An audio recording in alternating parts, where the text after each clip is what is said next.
Terus jadinya menurut Mang Eman teh ngahijikeun jelema anu can ngilu ka komunitas. Oh, can ngilu ka komunitas. Sebetulnya sih urang tuh hayang emang hayang ngasih komunitas Stand Up Indo Bandung.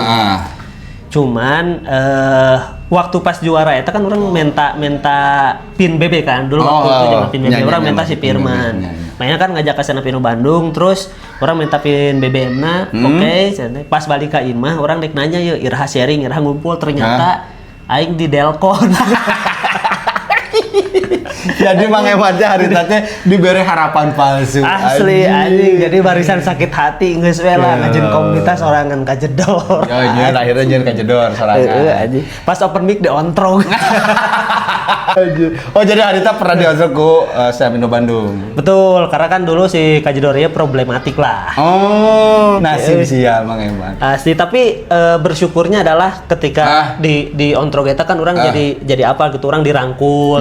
Stand Up Indo Bandung orang diajak gabung dan alhamdulillah orang akhirnya bisa jadi bagian di Stand Up Indo Bandung. Wih deh, bahkan akhirnya bisa jadi ketua. Wah, kajedor.